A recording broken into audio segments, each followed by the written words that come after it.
Another loser though, man. I got the Bengals, biggest loser this week.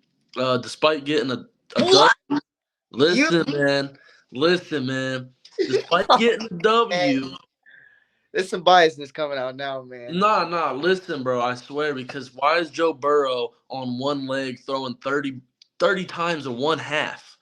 There's no reason against a bad run defense. There's no reason Joe Burrow should throw that many times. He threw almost 50 passes, and they Mm-hmm. won. They didn't even crack 20 points. Jamar He threw Chase is back. he threw Jamar 40 Chase. and dropped back to another 2. So technically, it was 51 pass plays called, but he got sacked 2 of them. So That's crazy. 50 on one leg, they're having him drop back 50 times in a game. That's absurd. And they only put up 19 points. Jamar Chase, I liked what I seen from him. He was balling. They couldn't hold a candle to Jamar Chase last night. But if you're only putting up 19 points at home in prime time with a team like that on one leg, he shouldn't ever be dropping back that many times. And I'm glad that they got the win. I would like to see them win some games, but I'm worried about Joe Burrow and how that team's going to play if that's what they put up in prime time. for starters, we've been friends. We're going on probably 14 years, right? For just context, really long time, at least over a decade, right? So I've been hearing these football takes, right? Last year, Justin Herbert played with broken ribs and averaged most attempts per game, like for like 9 or 10 weeks with broken rib.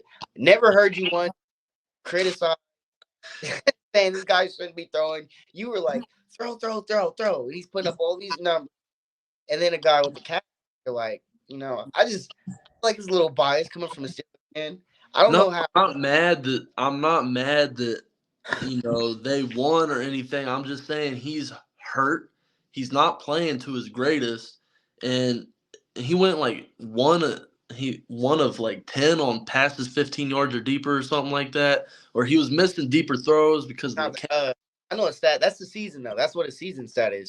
Yeah, he's had this calf injury all season, so it's clearly affecting at least his deep ball ability. He was getting the ball out pretty quickly last night, and he didn't have to do a whole lot of moving. But as soon as he chose to go dial one up deep, you know, I'm more or less worried about him playing at all right now because that calf injury is no joke. They kept cutting to him on the sideline, had that massage thing on his shout out to Sean Watson. He had that thing on his calf trying to get it loosened up.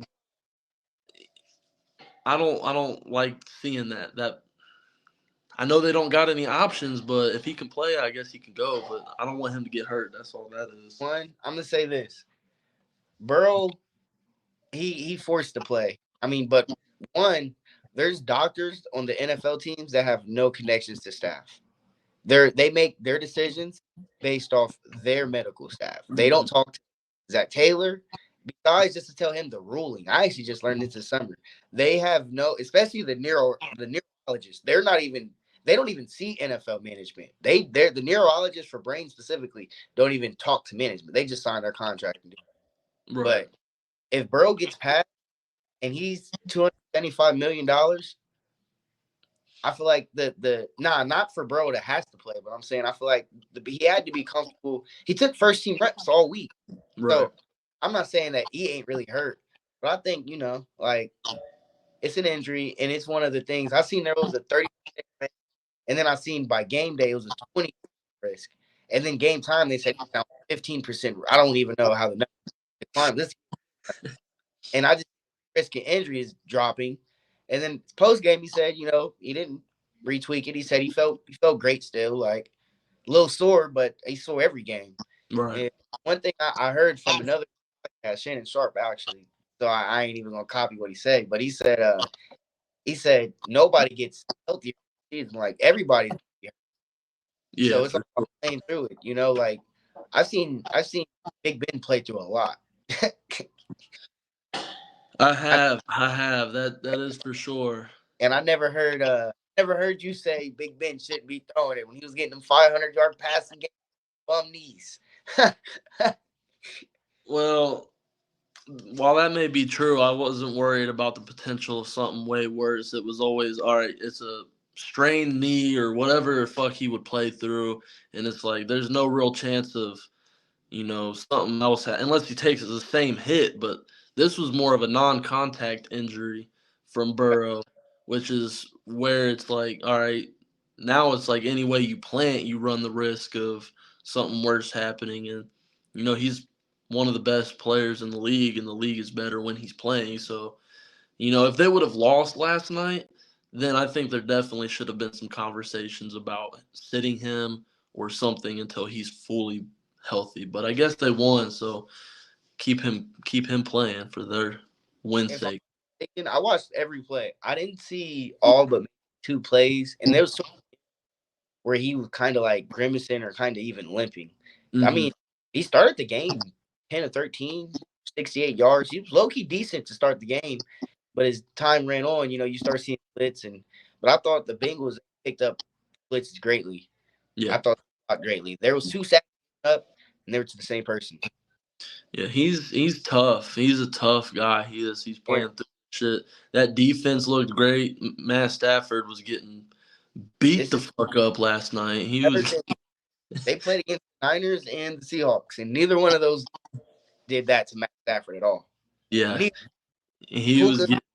he was no name. So Burrow definitely got, I don't want to say carried, because the defense was probably more like for the win, but he made necessarily plays to win the game. I mean, He he had did. the opening drive. He responded. It was 9-6. Burrow come down.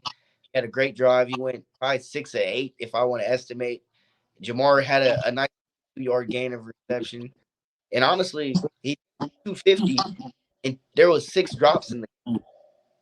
If we mathematically add that up, I mean, he was You're right. probably 100-yard game.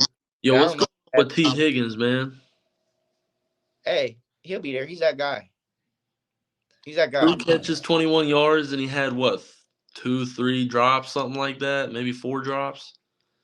They had him down 4, but I think realistically it was 3 because it wasn't catchable.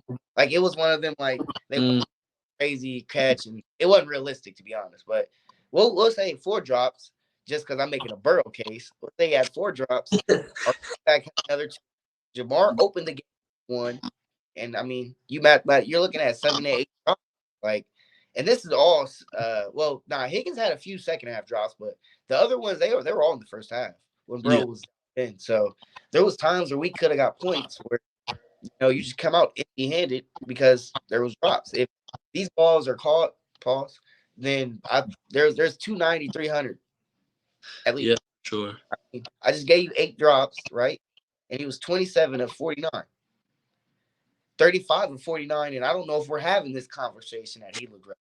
Realistically, we're not. You'd be looking at it like 25 of 49 isn't too bad. Like not 25, but Yeah, 30. So yeah, man, I didn't like it, man. Boo. You wanted us to sit Burrow, huh? To go 0-3 eternally. nah, I feel like You want us in the dumpster, man. You can tell the no, because when we beat y'all twice and sweep that shit, then I don't want there to be any excuses. Oh, Burrow wasn't playing or nothing like that. No, I want Burrow to be healthy for when the Pittsburgh Steelers walk in your trap and take over your trap. Respectfully. 2-0, sweet. What's Burrow's record in the last y'all? Anyways.